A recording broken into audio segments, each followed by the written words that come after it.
জয় শ্রীকৃষ্ণ। আমরা জানি দান করা অত্যন্ত শুভ কাজ।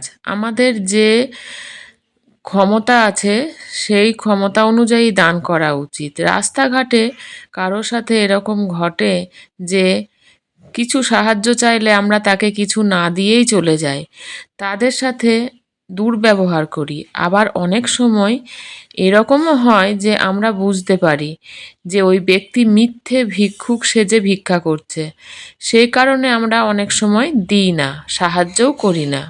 কিন্তু আপনি কি জানেন আমাদের সমাজে এমন একজন মানুষ আছেন যাকে না চাইতেই সাহায্য করতে হয়? হ্যাঁ, এই কথা আমি বলছি না, এ কথা বলছেন স্বয়ং ভগবান শ্রীকৃষ্ণ।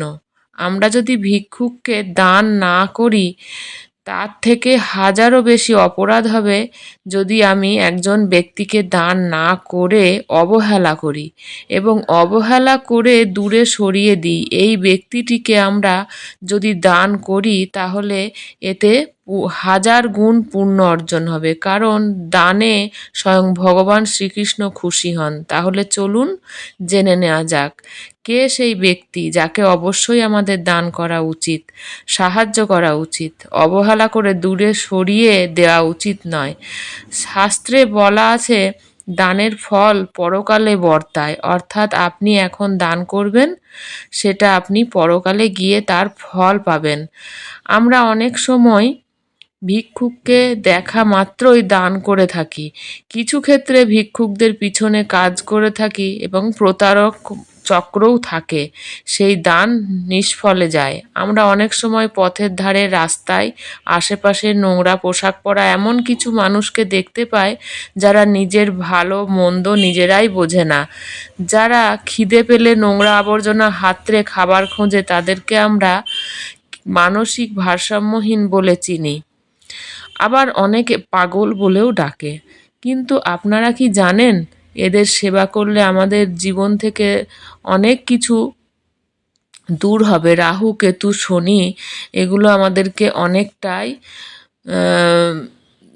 মানে তাদের কি বলবো যে তাদের কৃপা পাবো, খুবই পবিত্র হয়। আমাদের প্রত্যেকেরই উচিত মানসিক ভারসাম্যহীন কোনো মানুষকে দেখলে তাদেরকে সাহায্য করা। এতে শনিদেবের বক্র দৃষ্টি আমাদের থেকে দূর হবে। শনিবার দিনটি এই করা উচিত শনির কৃপা পাওয়ার জন্য, এবং শনিদেবের কৃপা থাকলে প্রতিটি কাজে সাফল্য পাওয়া যায়। অন্যদিকে শনি যদি অশুভ অবস্থানে থাকে তাহলে আমাদের অনেক সমস্যার সম্মুখীন হতে হয়। কর্ম ব্যক্তি কখনো সাফল্য পায় না। শাস্ত্র অনুসারে শনিবার দিন অন্যান্য উপাচার পালন করার পাশাপাশি আমাদের প্রতি শনিবারে কিছু না কিছু অবশ্যই দান করা উচিত। শনিদেবের রোষ থেকে রক্ষা পাবেন। এবং প্রথম শনিবার কোনো রকম অসহায়, দরিদ্র, ভারসাম্যহীন মানুষকে খাদ্য সামগ্রী দান করুন। এর ফলে শনিদেবের আশীর্বাদ লাভ হবে। শনিবার কোনো অভাবী, ভারসাম্যহীন মানুষকে বা কোনো ভিক্ষুককে কালো কাপড়, কালো কম্বল জিনিস দান করুন। এতে শনিদেব তুষ্ট হবেন, শনিদেবের সর্বদা উপর কৃপা করবেন এবং আপনার জীবনে রাহু কেতুর কোনো অশুভ অবস্থান থাকলে মানসিক ভারসাম্যহীন মানুষের সেবা করলে সেই সমস্যার সমাধান হবে। চন্দ্রজনিত দোষও কেটে যাবে।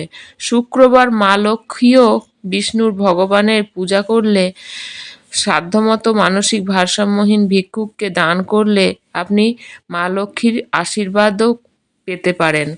অর্থ সংকট কেটে যাবে এবং দুঃখ দূর হবে। প্রতিদিন মানসিক ভারসাম্যহীন মানুষের সেবা করলে মা অন্নপূর্ণার আশীর্বাদে সেই বাড়িতে অন্নের কোনো অভাব হয় না। তবে মানসিক ভারসাম্যহীন মানুষের সঙ্গে কখনো খারাপ ব্যবহার করবেন না। এতে আপনার জীবনে পড়তে পারে অশুভ প্রভাব দেখা দিতে পারে। এবং শ্রীমদ্ ভগবদ্ গীতাতে 17 নম্বর অধ্যায়ে দান সম্পর্কে ভগবান শ্রীকৃষ্ণ বলেছেন, পূর্ণ স্থানে, শুভ সময়, উপযুক্ত পাত্রে কোনো রকম ফলের আশা না করে কর্তব্য মনে করে দান করা উচিত। তাতে সাত্ত্বিক দান বলা হয় এবং অনিচ্ছা সত্ত্বেও ফল লাভের উদ্দেশ্যে দান করা হয় তাকে রাজসিক দানও বলা হয়। সৎকার রহিত তিরস্কার পূর্বক অশুভ স্থানে অসময়ে কুপাত্রে দান করা হয় এবং তামসিক দান বলা হয়। এই ধরনের দানের মধ্যে সাত্ত্বিক দান সব থেকে ভালো। এমন দানই মানুষ খুব সহজেই মৃত্যুর পরে বৈতরণী নদী পার হয়ে যায়। তাই মানসিক ভারসাম্যহীন মানুষকে ভোজন করানো অনেক পাপ নষ্ট হয়। এছাড়াও দান সম্পর্কে বলা হয়েছে পাথরও শোনাতে সাহায্য করে। যিনি মানসিকভাবে দুর্বল এবং নিন্দা করা উচিত নয়। প্রিয় অপ্রিয় জিনিস পরিত্যাগ করা উচিত। তাই মানুষের দান করা গৃহস্থের একান্ত কর্তব্য। দান প্রসঙ্গে এই শ্লোকে অনেক কিছুই বলা হয়েছে। দুর্বল মানুষদের সেবা করার কথা বলা হয়েছে। ভগবত পুরাণে বলা হয়েছে এই কর্মের ফল স্বয়ং ভগবান শ্রীকৃষ্ণ দেন। আমাদের শাস্ত্রে যেমন গোমাতার সেবা করার কথা বলা হয়েছে, তেমনি অন্যান্য পশু পাখিদেরও সেবা করার কথা বর্ণিত আছে। তার মধ্যে উল্লেখ করা হয়েছে এমন মানসিক ভারসাম্যহীন মানুষের সেবা করার কথা। কারণ শারীরিক ও মানসিক পার্থক্য থাকলেও আমাদের সবার আত্মা একই। আমরা প্রত্যেক পরমাত্মার অংশ। কিন্তু আমরা যদি এমন মানসিক ভারসাম্যহীন মানুষের অবহেলা করি কিংবা দূরে সরিয়ে দিই, তাহলে এই কর্মফল আমাদের ভোগ করতেই হবে। তাই ভগবান শ্রীকৃষ্ণের নাম নিয়ে নিজেদের সাধ্যমতো সেবা করুন। মানসিক ভারসাম্যহীন মানুষের খাওয়া দাওয়া সম্পর্কে কোনো জ্ঞান থাকে না। তাই তাদের কাছে ভিক্ষা চাইতে গেলে দূরে সরিয়ে দেবেন না। সাধ্য মতন তাদেরকে দেন এবং এতে আপনার অনেক পুণ্য লাভ হবে।